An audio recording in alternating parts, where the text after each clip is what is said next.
kalian tahu ini sebelum beli laptop?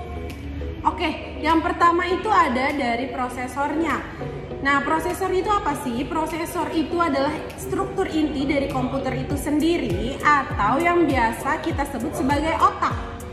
Nah, saat ini itu ada 3 jenis prosesor, yaitu Intel, AMD, dan yang terakhir di 2020 itu Apple mengeluarkan prosesornya sendiri. Nah, yang mau tahu lebih lanjutnya boleh di komen aja, nanti kita bahas di next video. Jadi yang perlu kalian tahu mengenai prosesor itu, semakin tinggi prosesornya maka dia semakin cepat gitu bekerjanya ya. Karena dia kan merupakan otak nih, jadi ibaratnya lebih pinter lah kayak gitu. Setiap prosesor itu dia ada generasinya, kayak misalnya Intel Core i3 itu dia ada dari Gen 1 sampai Gen ke 12, 13 kayak gitu ya. Core i5, i7 seperti itu juga. Jadi semakin tinggi generasinya maka dia semakin cepat lagi bekerjanya.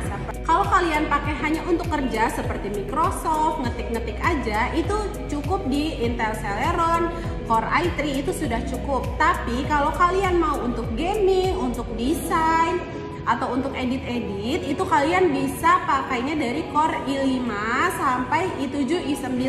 Yang kedua itu ada RAM. RAM itu apa sih? RAM itu bisa dikatakan sebagai penyimpanan sementara atau jangka pendek. Nah, RAM itu sendiri terdiri dari RAM 4GB, atau kalau laptop yang lama itu RAM 2GB juga ada, RAM 2GB, 4GB, 8GB, 16GB, bahkan sekarang bisa sampai di 32GB.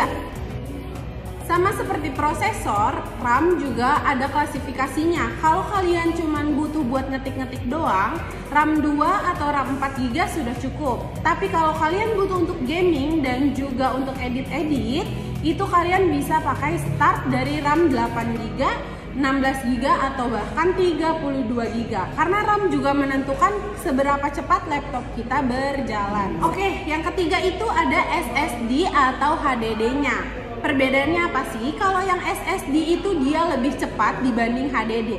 Jadi pastiin kalian beli laptop itu sudah SSD ya, tulisannya bukan HDD. Nah, SSD ini tuh juga bisa sebagai penyimpanan jangka panjang. Jadi untuk SSD itu dia juga ada kategorinya, yaitu 128GB, 256, 512, 1TB, dan bahkan sampai di 2TB. Nah, untuk penyimpanan sendiri tergantung dari kebutuhan kalian aja sih kalau untuk SSD. Tapi pastikan kalian beli laptop itu yang sekarang udah di SSD ya, jangan di HDD lagi. Oke, yang keempat itu ada dari layarnya. Kalian bisa sesuaikan dari ukurannya. Ada yang 13 inch, 14 inci, 15 inci, atau bahkan yang kecil juga ada 11,6 inci itu di notebook. Selain dari ukuran layarnya, kalian juga bisa cek apakah itu dia sudah Full HD, 4K, atau lain-lainnya. Karena layar ini mempengaruhi banget untuk grafik dari objek yang ditampilkan, seperti itu. Apalagi kalau kalian itu pakainya untuk gaming atau edit-edit video, itu butuh banget yang Full HD atau bahkan 4K. Jadi jangan sampai pilih layar ya.